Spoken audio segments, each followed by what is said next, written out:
Hey y'all, Iric Sky here, and welcome aboard to Timepieces for Tomorrow, the live show, episode number 1.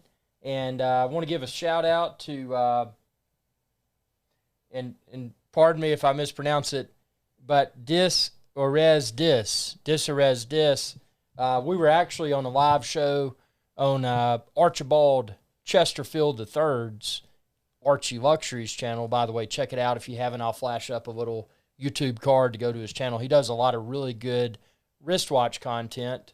And but what I want to do is approach things a little bit differently. So what I'd like to start out with is just introduce the Timepieces for Tomorrow live show. What's the format? What are we going to be doing? What makes it different?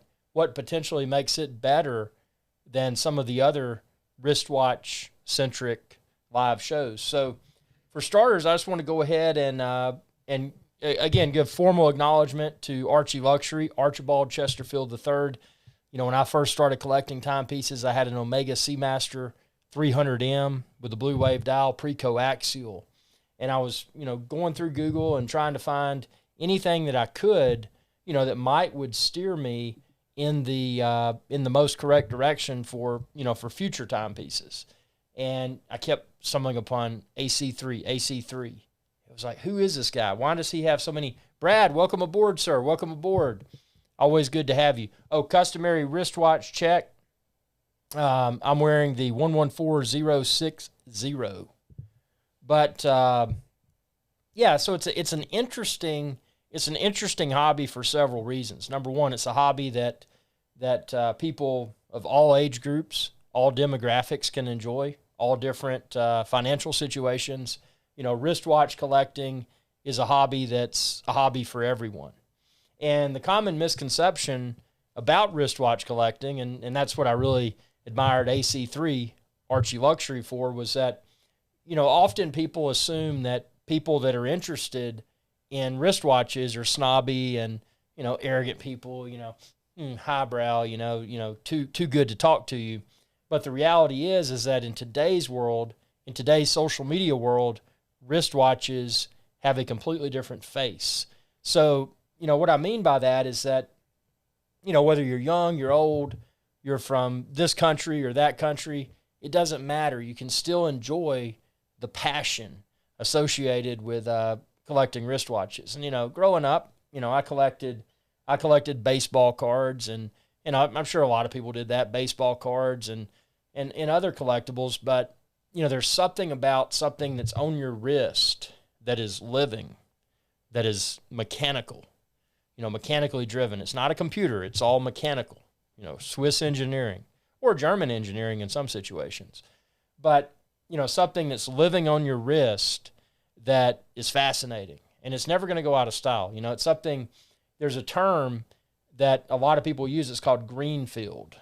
When you're dealing with the internet, when you're dealing with social media, marketing, or whatever. And by the way, this is not a marketed channel, and we're going to talk about that in a minute. But, greenfield is just a term that means that it's something that'll probably never going to go out of style. And when you're dealing with wristwatches, especially if you're maybe a one-and-done collector, someone that true, a mechanical marvel on your wrist, a little machine, no doubt. That's what's so cool about it. And if you're someone that maybe you want to get your first nice watch, and maybe you're one and done, you want to purchase one wristwatch, you have no desire, at least you think you have no desire to purchase any more, what should you get and why? That's one of the things that I want to try to effectively and honestly, again, emphasis on honest, something that I want to share this knowledge. And these are lessons learned, not just lessons that I've learned on my own, but lessons that I've learned, people steering me in what seemed to be a correct direction, but maybe I deviated a little bit. Maybe it was a mistake. Maybe it wasn't. Brad says, I just thought I'd stop by and say hi. I'm personally not a watch collector or anything. Just stick with my Apple Watch. Hey, and nothing wrong with that. Wristwatches, it's a different type of obsession. But, if you're like me and you're like many, you may have become involved with wristwatches. It's not a thing that you become involved with to try to be cool or trendy or whatever. And that's a common stigma that's unfortunately associated. Excuse me. Unfortunately associated with wristwatch collectors. The thing is, and we're going to break it down in a lot of depth, and something I want to do is remind everyone out there watching this, whether you caught this live or maybe you're watching it after it was broadcast live and you'd like to be part of an upcoming live show, just shoot a message, shoot an email to live show at timepiecesfortomorrow.com. And if you'd like me to review your wristwatch collection, just send an email to review at timepiecesfortomorrow.com. Something I want to do on this channel, and again, I appreciate your viewership and your support. If you'd like to support my channel, by all means, please do it. Subscribe, share with others, ring that bell icon to be notified whenever I post another video. And during any of these live streams, including this one, if you choose to do it, again, not required, but if you want to, you can super chat. That's a little super chat icon within the chat area, and that's just a way to to pass a little bit of love my way and help me to film upcoming live shows and get all the equipment and whatever's required to to make that happen. So that helps me a lot. Brad says, I got a camera question for you at some point. Hey, go ahead, man. Ask away. Speaking of cameras, I've got another camera coming in because something I'm going to do in the upcoming Timepieces for Tomorrow live shows is have a B camera, a secondary camera. It's actually a pretty cool studio setup, and it's beyond the scope of this live stream, but something I want to do is have a secondary camera so that while we're doing these live shows face on video, if maybe you've sent me a piece to review on a live show, I can flip to the second camera and we can all talk about it in real time. And again, if you'd like to be a guest on upcoming live shows, just shoot an email, live show at timepiecesfortomorrow.com. And I'll try to get you on there, because what I want to do is get a large panel of people so that we can all, bounce wristwatch knowledge off of one another while other people watch in real time and comment in real time. We got Badar, and pardon me if I mispronounced. I admire how you really use your watches to the full potential underwater. No doubt. If it's got a screw down crown, I'm going to swim with it. And, the first thing I did when I got the Submariner 114060, left the authorized dealer and I jumped in the water at 7 Mile Beach in the Cayman Islands on Grand Cayman. So, if it's meant to be swim with, I'm going to swim with it. I'm going to shower with it. I'm going to take it in hot tubs. I'm going to do everything that would probably break a timepiece that wasn't well made. So that's something I love to do. And that's one thing I can't stand, people that get, say, a Submariner, for example, and they never get it near water. I mean, it's kind of like, why'd you even get it? Why didn't you just get a dress watch without a screw down crown? If you're going to be a desktop diver, why did you get a proper dive watch? Why'd you do that? Brad says, debating on getting the A7C. Oh, very good. Very good camera, by the way, full frame. Thoughts on what you know about it? I don't have the budget for an A7 III. Brad, I don't think the A7C would be a compromise. From a photography perspective, it may not be quite as good. I mean, if it's not, it's probably really close as the A7 III. But especially if you're going to be doing primarily doing video, I would actually preference the A7C over the A7 III. And the reason I say that is that the A7C has a flip-forward LCD screen. So, something really nice. Whoa! Super chat. Whoa! Wait. Yes, sir. Thank you. Super chat. Now that is how you support the channel. Man, we need to, I tell you what, we need to shoot me an email, and we need to try to get up on a future live show face on video. I've got the capability in my studio, bring you in by way of Skype. It'd be really, really super cool. That's awesome. I really appreciate that. How often do you wear your Submariner compared to your Black Bay Navy? That's the Black Bay 58. Is there a space for both pieces in a watch collection? Actually, there definitely is. And And so the Submariner 114060, this is a 40 millimeter, even though it's 40 millimeter, because of the lugs and, the maxi case, it wears kind of large. The Black Bay 58 Blue, the Navy Tudor, and again, don't confuse, everybody out there watching, don't confuse the Black Bay 58 with the Black Bay. The Black Bay has a lot larger case. We're talking about the Black Bay 58, which is a 39 millimeter. So the Black Bay 58 Blue is 39 millimeters. This is 40 millimeters. But what makes the Black Bay 58, the lugs aren't as wide, so it's more comfortable. As far as putting it on my wrist versus the 114060, it doesn't feel too small. It actually wears better, in my opinion. The Submariner's great. And, this is a very well-engineered piece from the bracelet, everything. The ergonomics are on point, in my opinion. But it does wear a little bit larger than the 58. Yeah, the talking about segueing over to the original Black Bays, the ones that are 40 millimeters, 41 millimeters. I tried one of those on in the Providenciales Airport in Turks and Caicos, and immediately I didn't like it. And again, personal preference, but I didn't like the original Black Bay because the case height was so pronounced. It was so much taller than the Submariner. But the Black Bay 58, on the other hand, in 39 millimeter, is totally wearable, super comfortable. There's definitely room for both. And to answer your question effectively, there's definitely room for both. And I say that because you probably, there's certain situations where you may not want to wear a Submariner just because these pieces have become so overhyped. I mean, depending upon where you're going, you may not want to wear a Submariner just for safety reasons.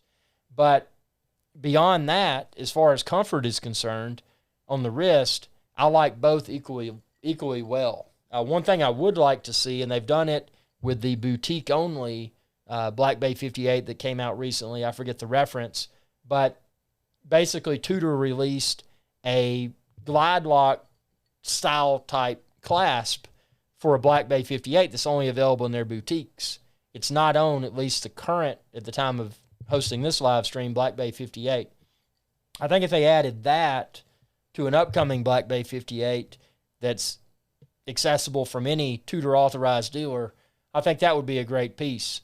The only minor gripe I have, even though I was able to fine-tune the bracelet on the Black Bay 58, it doesn't have micro adjustments. So if I'm out and it gets hot, gets super cold, I'm hot and sweaty, maybe I eat a bunch. Maybe I just eat pizza and tacos all week. You kind of balloon a little bit. The beauty of the Submariner, and this is the 114060, but it would also be applicable for the current Submariner reference, is that you can make micro adjustments without tools. So I can pop this off, and I'm not going to, but in here you got glide locks. You can pop that out. You can extend it without having to have tools. Likewise, if your wrist shrinks, you can make it tighter without having to have tools. With the Black Bay 58, the current reference, the Navy, the Blue, you don't have that capability. It's not a problem for me. I've never found comfort on the wrist of the Black Bay 58 versus a Submariner because I've got them both sized. It's not an issue. But if your wrist size does fluctuate because of temperature, food, whatever, you're probably going to miss that micro adjustment. Also, the taper on the Submariner's bracelet is a little bit, it's just, it feels a little bit better on the wrist. There is definitely room for both the Black Bay 58 and a Submariner in someone's collection. And the reason I say that is that they're so different.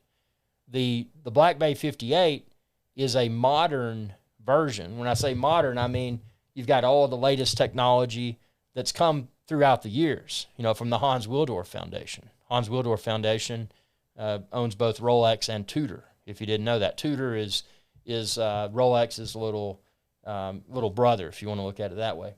But the technology is there. But when you look at them side by side, if you were new to watches and you looked at a Tudor, hold that thought for 1 second. Brad, I will tell you what you may want to look at too is the new camera that's coming out. I think it's on the 24th, and I think it's maybe around the $700 US price point. It's the vlogging camera. Now it's APS-C. It doesn't have full frame, but is it the EV10? I've got one of those coming. I'll be doing a review of it. If you want to do it and you're not sold on full frame only, you may want to check that out. But yeah, back to your Tudor versus Submariner question. I think there's definitely room for both. Now, if you're going to get, if you're only going to get one, definitely go with the Submariner first. If you're only getting one, that would be the only one you would get. The reason I say that is that if you don't, there's something that's probably always going to be in your mind. It's kind of like, insert whatever brand here. Let's talk about cars. So there's Lexus and there's Toyota, there's Infiniti, there's Nissan. If you get the smaller brand first, you may be in your mind questioning, well, should I have gotten the whatever the top tier or perceived top tier brand is of those two. Should I have gotten that? Not that there's anything different really from a quality perspective. I mean, a lot of times you with vehicles, for example, you're looking at Brad, the professional level, I think if I was you, I'd go with the A7C. But, in your mind, it's always going to haunt you because you're going to be like, well, should I have waited? Should I have saved up X number more months to be able to get, the top tier versus the secondary? Once you've got both, you're probably going to find yourself saying, okay, this is something, whatever the day brings, I want to, I want to wear this, I want to wear that. For me, the decision to wear the Submariner or the Black Bay 58. Dodger, welcome aboard. Hi, Irish guy. Hope you're good. Hope you are too. Thanks for tuning in to the live show. This is a brand new live show series that I'm gonna be hosting on Irish Guy's Adventure Channel. So it's gonna be completely different content. And by the way, this is not replacing Irish Guy's live show. This is just another passion that I have, and I want to have a separate live show to deal exclusively with timepiece related content. But yeah, I could pop out the Submariner or the Black Bay 58 and wear them interchangeably. Both are equally comfortable. Again, I don't have the micro adjustments on the Black Bay 58, but because of the 1 millimeter smaller case size on the Black Bay 58, I'm able to, it looks a little bit smaller. It looks a little bit more vintage, they would say, on the wrist. The value add of the Black Bay 58 is that since it is a current reference, currently being manufactured by Tudor, it's got all the latest technology. So even though it has the appearance on the wrist of something that's older, something more, someone that may not be a watch collector, they may see it and be like, oh, that dude's wearing, like an old school dive watch. It's got that aesthetic. But again, with it being a current reference timepiece, you're getting all the latest tech. So it's not like you're wearing something on your wrist that was created potentially 20, 30 years ago. You're wearing something on your wrist that has all the current tech, but it looks a little bit older. So, and again, the Tudor Black Bay 58 has an aluminum bezel. Some people may say aluminium. So that will develop what's called a patina over time, and you wear it out in the sun, you wear it in the water, the chemicals, the sand, the dirt, all of that will help to, to fade that bezel. So it'll develop a very old school type look, that patina. Whereas with the Submariner, with the ceramic bezel on the previous, it's a ceramic Submariner. It's not the current reference Submariner. It's 114060. But this bezel will probably never fade. It'll probably always look the same, 50 years from now as it did when it was brand new. So, just a few things to take into consideration. And again, watch collecting is a very complex hobby. This conversation here that was just prompted by Disores Dis is, just one of many things that, that watch collectors may ponder. Maybe you're a watch collector now. Maybe you're thinking about becoming involved with the addiction. Whatever the case may be, these are the types of things that people often ponder in their head, even if they don't publicly acknowledge it or go out on Google and search for it. They're probably wondering that. And if they didn't wonder it, maybe this is something that, prompted a great question. Dodger says, man, what a wonderful backdrop. Where are you? I want to visit. This backdrop is it's St. Bart's in the French West Indies. And right down below me, you've probably heard about it. There's a place called Eden Rock. It's a famous restaurant up top is On the Rocks, just a wonderful restaurant. And on the sand is called Sandbar. So there's 2 restaurants there. And actually, you can stay there as well. I'm not in Eden Rock. I'm up on the hill above. But, it's highly recommend St. Bart's in the French West Indies. Short hop. Now, you can't fly into St. Bart's because the runway is really short, but you can fly into St. Martin, which is where you've probably seen all the videos of the airplanes flying over people's heads.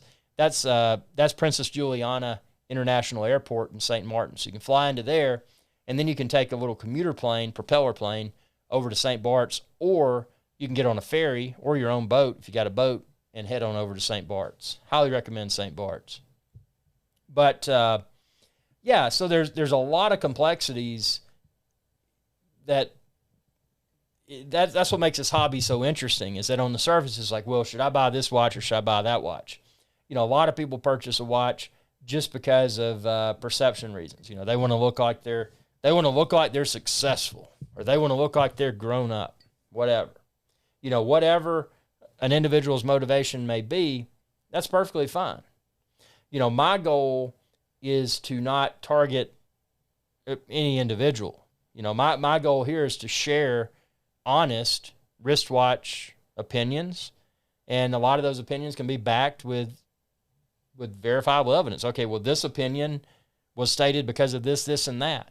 And that's why I want to take this live show, in a direction that is not only entertaining, but educational. There's a lot of wristwatch channels out there on YouTube. And again, Archie Luxury, awesome.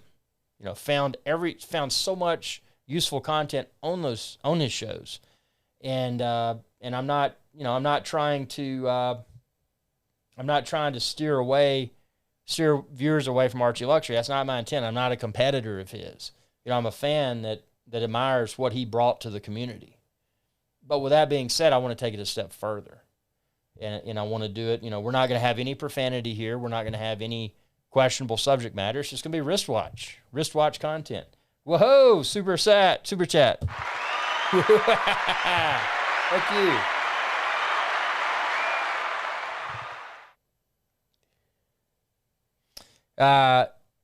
To me, you seem like a person who needs to know the date. How are you dealing with those no-date watches? Do you sometimes yearn for a date?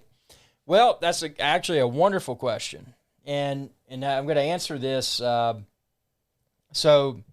this is flipping back, say, 20 years or so. In the past, back when you could go into an authorized dealer and they had the Rolexes, they had the ones with the dates, the Submariner with the date, the Submariner without the date. In the past, people would often say, well, so-and-so purchased a Submariner without the date because they didn't want to pay extra for the date. Because the date references were often more expensive. The reality is that when you're a collector, there's things that you may not think about with date versus no date. So, I went with the Submariner. And by the way, this is just called the Submariner. The Submariner has a date. It's called the Submariner date. But I went with the Submariner without the date because the symmetry on the dial, everything looks really clean. When you get the date Submariner, and the date Submariner is a great piece, don't get me wrong. But when you get the date Submariner at the 3 o'clock position, you get what's called a Cyclops. And basically that's a piece of sapphire on top of the sapphire that magnifies the date. So if you look at your watch like that, you're going to see that Cyclops sticking up at the 3 o'clock position. It doesn't bother some people. It bothers me. It bothers me, number one, because when I look at the sapphire is not flat. It's got that Cyclops sticking up there. I take a shower with my wristwatch. And when I do that, there's soap scum that'll build up around that cyclops, and it's not good. It's not a good look, man. I mean, yeah, wear your watches, you know, wear your screw down crown, appropriate timepieces in the shower and in the tub and everything. If you want to assume the risk like I do, that's what I do. But, you know, that cyclops collects all kinds of grime, and I don't like that. It messes with the symmetry. I don't like that. And my philosophy is, if I don't know what day or what date it is, I've got bigger problems than looking at the dial on my wristwatch. So my decision to go non-date primarily, now I like pieces that have dates, and we'll talk about a few of those in a minute. But for the most part, I don't preference a watch with a date. Wind and wear, as a community may say. You know, take it out of the box and put it on, wind it and wear it. Don't fumble with the date. The date, if you don't do it correctly, you can actually break the date wheel in your timepiece, and then your date won't work. So it's another component that could potentially break. As far as simplicity is concerned, a no date watch is just super simple. And it's the simplicity that I really admire. The Golden Majestic Meatball. Is the J.J. LeCoultre master date on stainless steel band too flashy? Honestly, I don't think so.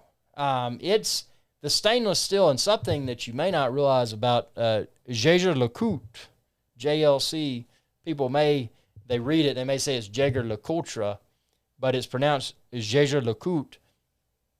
They make really awesome bracelets. Now, most of your master series, and in your case, the master date on stainless steel band too flashy, I don't think it is. It's one of the most comfortable bracelets out there. I mean, typically when you see a JLC master, you're probably going to see it on a leather strap. That's just what most people tend to get. My recommendation would be to get it on the stainless, because it is such a unique bracelet. And one thing you may not realize, if you haven't purchased a J.J. LeCoultre Master Series timepiece, is that when you take that bracelet off and when you sit it down, it's designed in a way to where, typically you might put your wristwatch on your nightstand or whatever on the side opposite the crown. So in this case, it would be the 9 o'clock position. But with the J.J. LeCoultre, you take it off, you put it down, and the way that the bracelet and the deployant clasp on the bracelet's designed, it'll sit to where the dial's up. It's really cool. So your case is never making contact with your nightstand or whatever. That's something you may not realize about J.J. LeCoultre. And something I learned about it actually in St. Thomas when I picked up the J.J. LeCoultre 40 millimeter on stainless, is that it's arguably one of the most comfortable wristwatch bracelets in the world. Now, again, not a swim watch. You might falsely assume, oh, well, I'm getting stainless, I'm going to swim with it. Nope, don't swim with it. Even though it does have decent water resistance, I wouldn't do any more than wash my hands with it. It does not have a screw down crown. But I don't think that to answer your question, I don't think that it makes it look too flashy. I think that a stainless bracelet on the Master Control, which is a round timepiece from J.J. LeCoultre, I think it looks good. Now, would I like a bracelet on a Reverso, which is a rectangular piece? Probably not. But I think it looks really good on the Master. I don't think it looks flashy. Keep in mind, though, if you get it on the bracelet, you can always pick up a leather strap and a deployant clasp. I mean, those are pretty easy to find. But, yeah, get it on the bracelet. That's what I would do. Watch fan. Way to go, Irix guy. Remember you. Adrikos. Archie on YouTube from 10 years ago. Man, that was a long time ago. Yes, I remember that. I remember Adrikos. I remember Breitling Source. Man, welcome aboard. Thank you. Thank you for tuning in. And I got another super chat. This or is this? Why is there so much drama on YouTube watch channels? Exactly. Part of what, and I'll admit, I'll admit I am a capitalist, and part of what drove me to creating this new brand, Timepieces for Tomorrow. You can see my little logo down there. And by the way, I've got merchandise coming soon. I've got coffee mugs. I've got shirts. I got all kinds of stuff. So stay tuned for that. I'm going to have that if you want to pick it up, stickers, all that good stuff.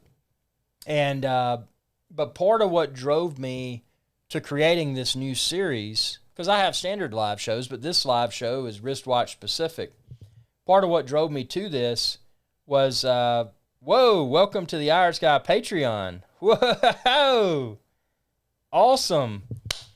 I got a new member. Thank you. The Golden Majestic Meatball, thank you. And by the way, feel free to become a channel member. This is really awesome. And I'm not going to push it. You know, it's encouraged, but it's not required. So, you know, your support, this is nuts. So this is the first live show of Timepieces for Tomorrow. And this is awesome. This is signaling that this is a path that the watch community wants to go down. You know, this is positive reinforcement that me taking the time to design this logo and put all this together is going to be worthwhile. So, yes, why is there so much drama? I think it's, you know, you got, this is my take. And again, nothing on this channel is filtered, and I'm not here to offend anyone, and I like everyone. You know, I'm not here to offend anybody. But my take on it is that what we've seen, because of social media, because of the situation that's been around the past few years, people more cooped up than they've traditionally been. People have been prowling the internet trying to find new obsessions, you know, obsessions that they can enjoy without having to go somewhere. You know, things that people can collect and research. What's worse than being confined to a certain, you know, residence or whatever, because the government may say you can't leave your residence. Well, what can you do? What can you do that's a positive thing? And I think that's what's brought a lot of new love to the watch collecting hobby. Watch collecting has been around forever. I mean, this is not a new gig. Watch collecting has been around forever. But because of all the factors that compounded, it brought a lot of new people into the obsession. Younger people, which is great. It is awesome seeing people from a younger demographic, because historically, wristwatches have been something that older people have enjoyed. You know, it hasn't been, well, you know, can I play games on that? Can I do this? Can I do that? No. You know, it's just a few mechanical parts moving around. You can't do any of that. So most people historically, especially the younger demographics, not to stereotype, but they were like, well, why would I want that? You know, I've got electronic watch by brand XYZ on my wrist, and it'll do all of this and answer phone calls. Why would I want something that does nothing except, you know, potentially just tell the time and doesn't even have a date on it? You know, people are totally missing out. And, but I think, you know, just back to your comment about all the drama, I think the drama's there because there's been so many new people that have become obsessed with this hobby. And all those people that are new to it, they become obsessed, but they've also realized that, hey, you know, this is a way to potentially put myself on a pedestal. Because now with the younger demographic, most of the younger demographic is very social media centric. You know, they're obsessed with social media. They know it inside and out. I'm an older dude. You know, I grew up when I was building computers before the internet existed. You know, I'm an older guy, but I still somewhat understand social media. But, you know, looking at the current demographic, you know, it's different.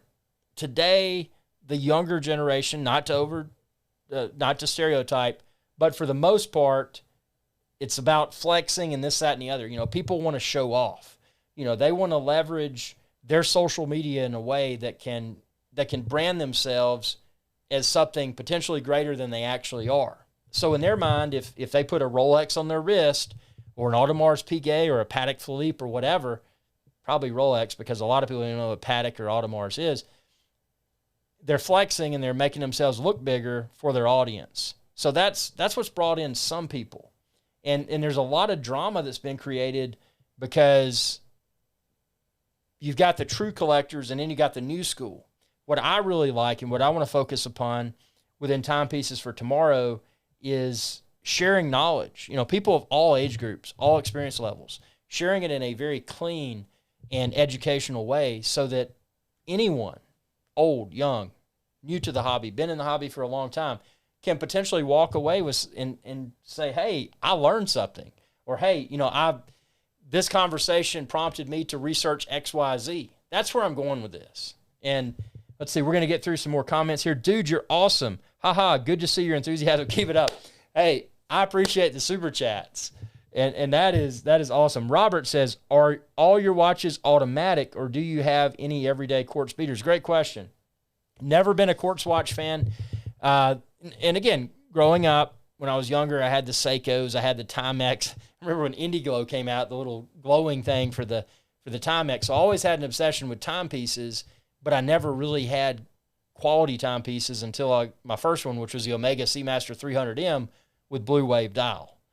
So I don't own any quartz. In the past, I did, but I don't own any quartz. I do own an Apple Watch, and I call it an Apple. I just call it my workout tracker. I don't call it a watch. I know it's called the Apple Watch, but I wear it solely for tracking my workouts when I do the gym, treadmill, bike, outdoor hiking, or whatever. I'm going to wear that to track my fitness goals. But I don't consider it a watch, even though it does have the time and date and so much more on it. I don't consider it a watch. The only thing I consider a watch is something that is automatic. And that doesn't mean that not necessarily automatic. Keep in mind, I do like manual wind. So I will say that the only thing that I wear is a mechanical watch. So whether it's manually wound or it's automatic, meaning that if you're wearing it, the movements of your wrist help to charge that timepiece. It's anything mechanical. Everything I wear is mechanical. I don't wear anything that's not mechanical. Andy says, do you think brands such as Omega and Hublot will start to do smartwatches? Great question. So to step away from your question about Omega and Hublot, there are some brands that have done smartwatches. Tag Heuer, for example, they've created some smartwatches. Are they really going to go anywhere with that venture? Or are they just trying to...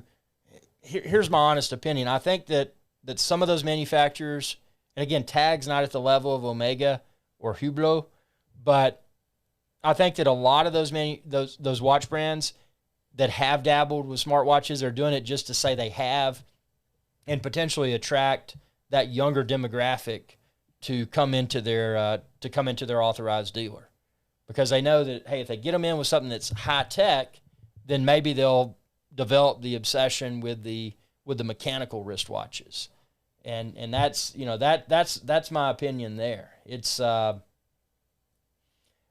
do I see Omega and Hublot doing smartwatches? I don't see either of those brands doing it. I may be wrong.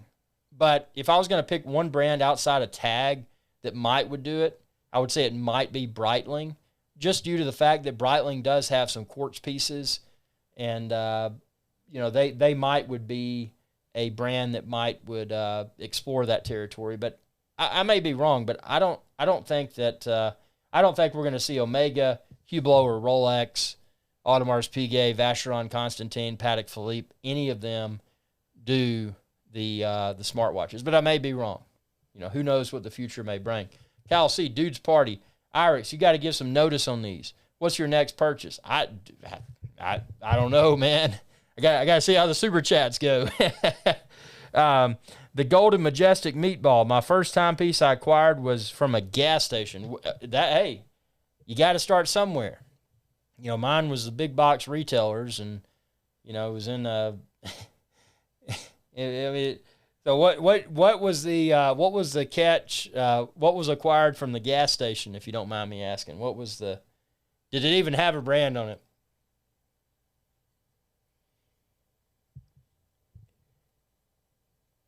Kyle says, I'm still debating on the Reverso. I would say that Reverso, now, Kyle, is that going to be a one and done?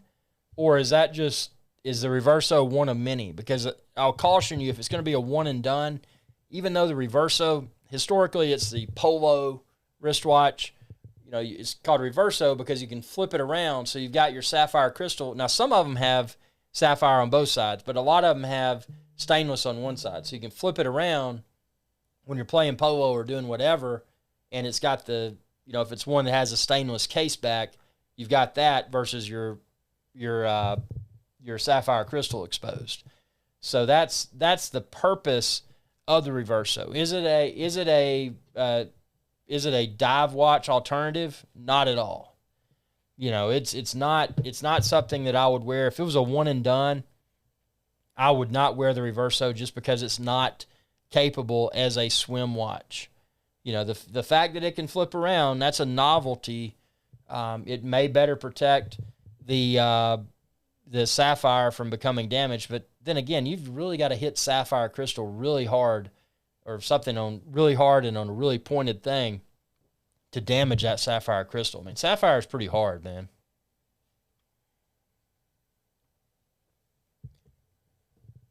I think the Reverso is a great timepiece, but I would definitely try it on the authorized dealer because not everyone can wear a rectangular wristwatch. I know, for example, I tried it on, but I went with the Master Control, which is a circular timepiece, for that reason. Just because for me, it's just everybody's got their own opinion, which is what everybody should have. But for me, the Reverso and the rectangular design was just not, it was not acceptable on my wrist. It's a phenomenal timepiece. Without a doubt, the most iconic reference from Jaeger LeCoultre is the Reverso. There's no doubting that. But try it on at your AD, and consider that Master Control. Not necessarily Master, but any of the Master series. There's so many. The Master Control that I got's just got the date, but there's some more complicated pieces in the Master line as well. The Golden Majestic Meatball, it was as Court's horror show, fogged up the next day.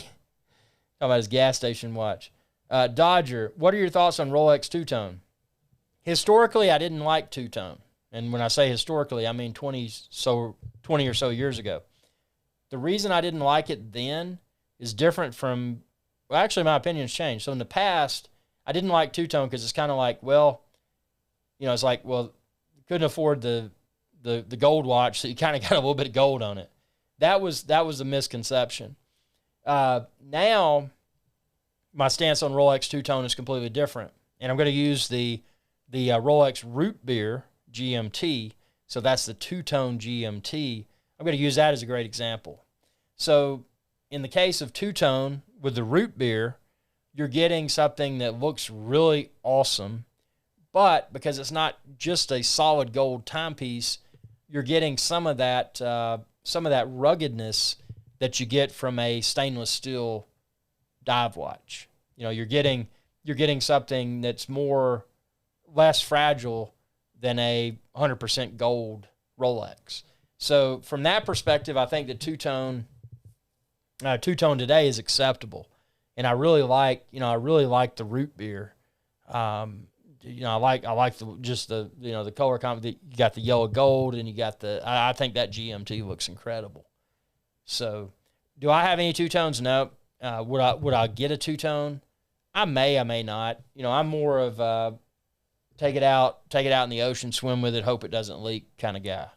So I'm, Two-Tone's not necessarily something I feel like I have to have. Now, when I got the Super Ocean Heritage 2 from Breitling, I did look at the Super Ocean Heritage 2 that had a gold bezel, and I thought that was pretty cool. It looked really nice. Almost got it instead of the blue. But again, I'm not much for yellow gold, and I'm not really much for white gold. The reason I'm not for white gold is like, well, it doesn't even look like gold. If I want it to look like gold, I want something yellow or rose.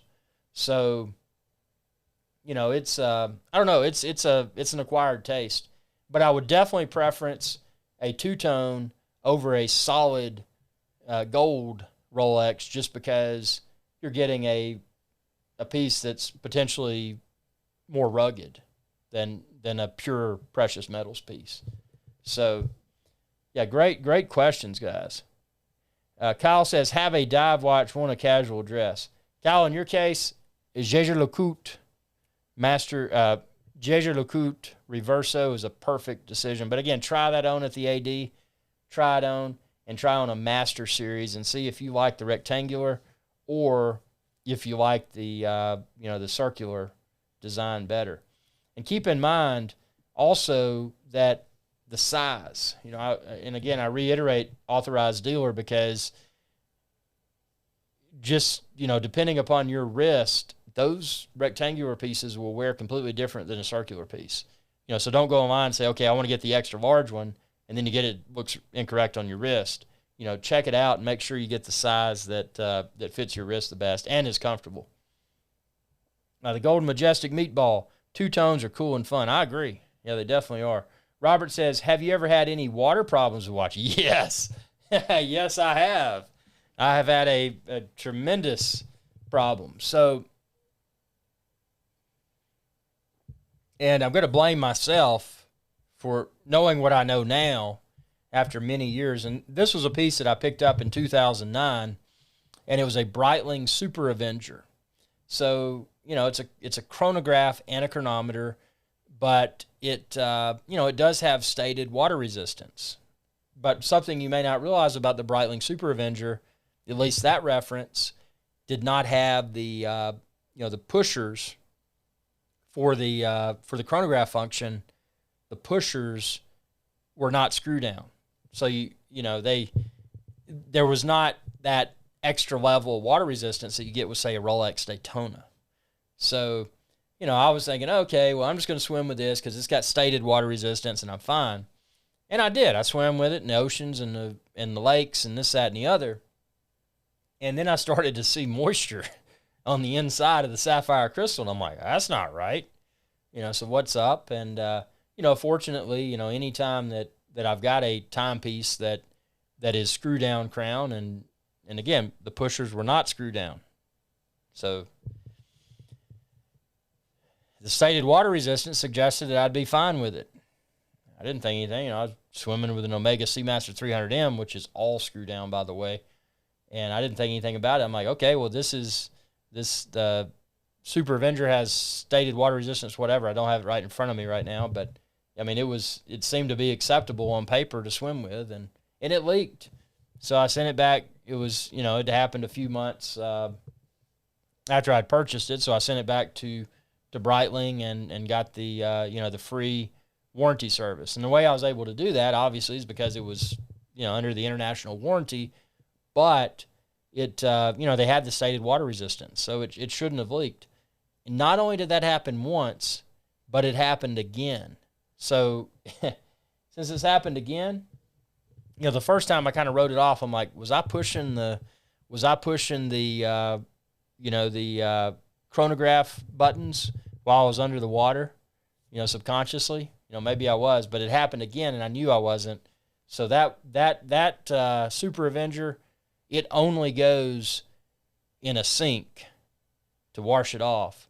And actually, I primarily use instead of the Breitling Pro 2 bracelet, stainless steel, I now use I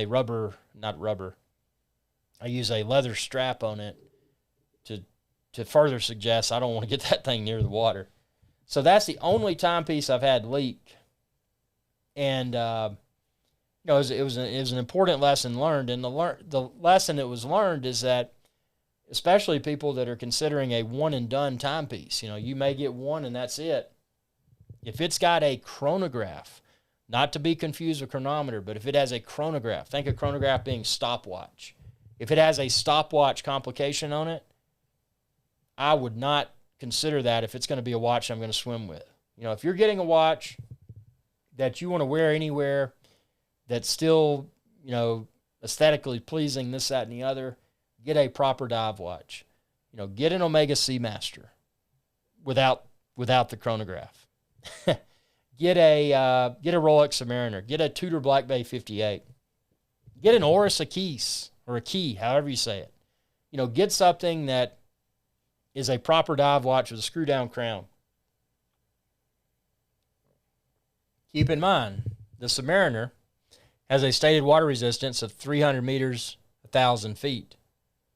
The Tudor Black Bay 58, it's like I think it's 660 feet water resistance stated. I don't have a concern with either of those. I got screw down crowns.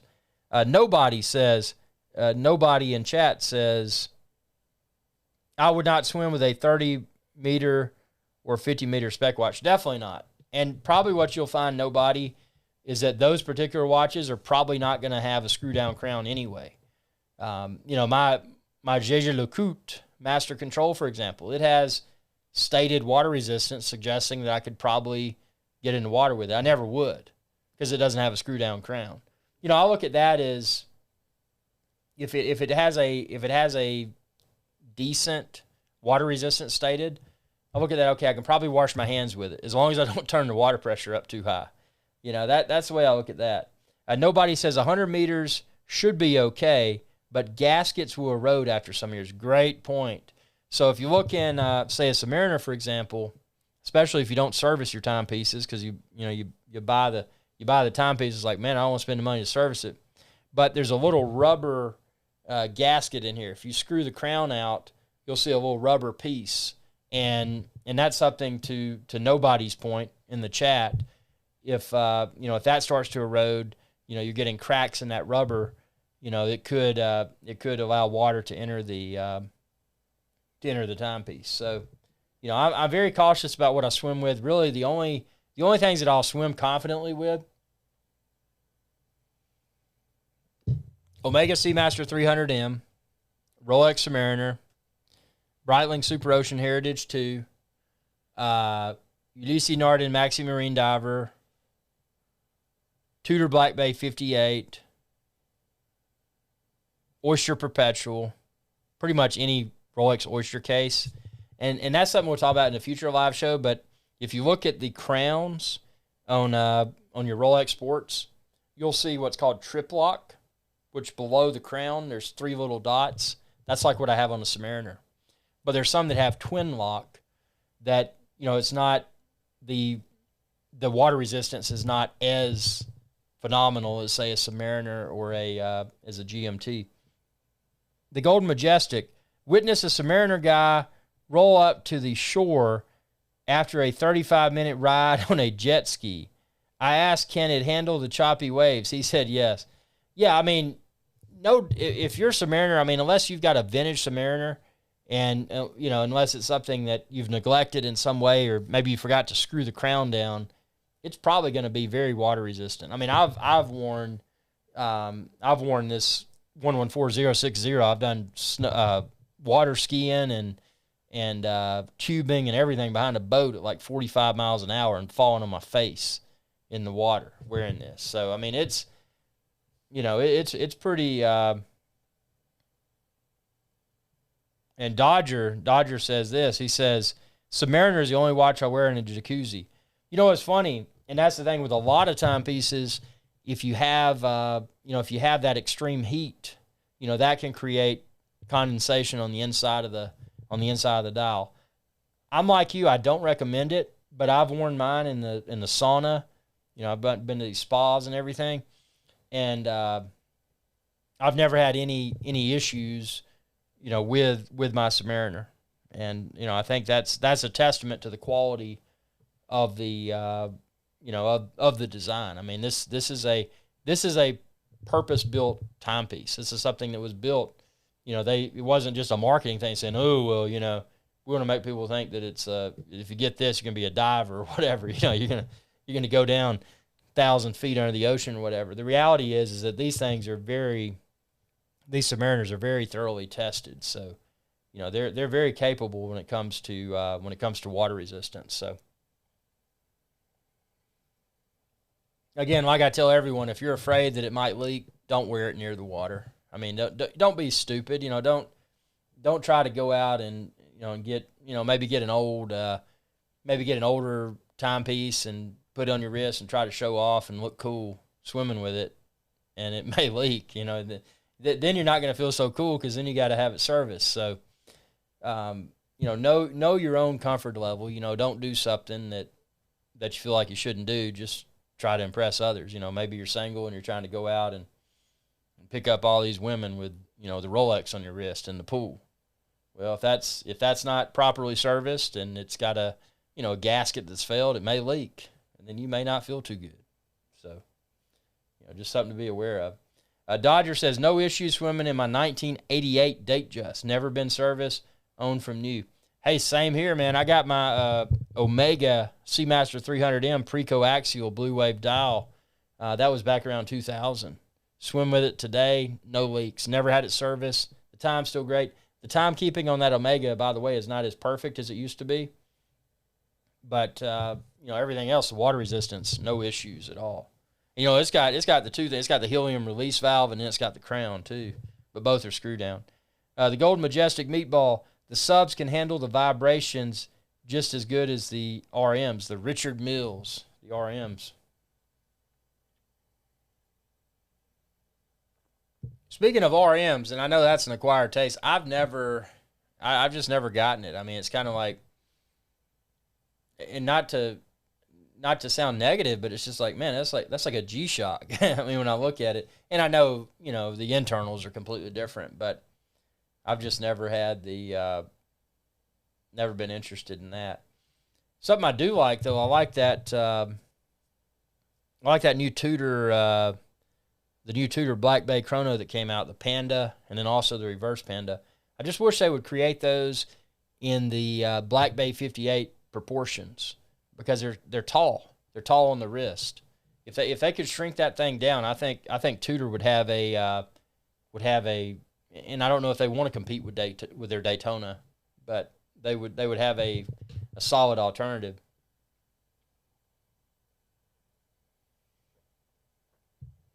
Well, guys, this has been phenomenal. We're an hour in, and I've got a new member of the channel. That's awesome. Feel free to become a channel member if you haven't. I've gotten all these awesome super chats, and I mean this is something that's going to continue. So, again, if you want me to review your wristwatch collection, rather, I'm going to pull these emails up. You can send an email to review@timepiecesfortomorrow.com. And if you'd like to be considered to be a live guest on an upcoming live show, or hey, maybe multiple upcoming live shows, send an email to liveshow@timepiecesfortomorrow.com. I'll be on the lookout for those emails. You know, I think this is a forum where we can have a lot of fun. Again, keep it honest, keep it clean. You know, I'm not here to beg for money, but anytime I get a super chat or subscription, that is awesome. I mean, that is super, super, super awesome, deeply appreciated. And Dodger says, I have an Omega Double Eagle Chrono. I would not dare get that wet. Yeah, I wouldn't get that wet either, man. But this has been a lot of fun, and we'll do some shows that are a little bit longer. And what I want to do as soon as I get my secondary camera, so we can really have some, some hands-on. And by the way, if you're watching this, if there's a wristwatch that you'd like for me to review in person on an upcoming live show, just email review@timepiecesfortomorrow.com, and I'll be happy to correspond with you and see if we can work something out where I can have that on camera. I think that'd be really cool. But just a fun forum here. This has been very uplifting. I didn't know with this new content where it might head, but this show unannounced, boom. I mean, it's gone off. It's been a cracker. It really has. It's been cracking, man. This is great. So we're going to do a lot more live shows, Timepieces for Tomorrow, and I'll try to establish great point. I'm going to type those in the chat here.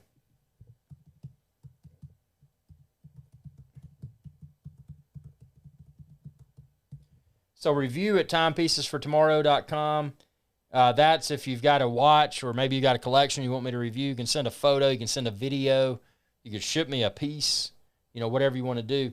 And then if you'd like to be considered for as a guest for an upcoming live shows, again, obviously not a paid gig or anything. This is just for fun. But if you'd like to be a guest on an upcoming live show just for fun, it'd be awesome. So the email for that is liveshow@timepiecesfortomorrow.com. Dodger says, great show, and I will tell my friends. That is awesome. I really appreciate that. Trying to get this off the ground again. Completely different format than anything I've seen out there. I've watched all the channels that you've watched. I'm not trying to go up against any of the other channels. I just want to create a potentially clean and refreshing format for people that are obsessed with wristwatches. So, this is what I hope that will become. And I appreciate y'all's viewership, and I'm going to go ahead and sign off, and we will have another live show very soon. I'll try to work in some sort of predictable live show schedule for these. I think that would be good for not only people that may want to tune in face on video, but also a positive thing for people that, that are just wanting to tune in as a viewer only, and maybe they don't even want to comment. They just want to watch. Whatever you want to do, it's all good. It's all welcome here. Appreciate y'all's viewership. Y'all stay safe and stay tuned for the next Timepieces for Tomorrow live show soon. And you'll be able to find this show and all the other Timepieces for Tomorrow live shows on timepiecesfortomorrow.com. Thanks for your viewership, and y'all have a good day.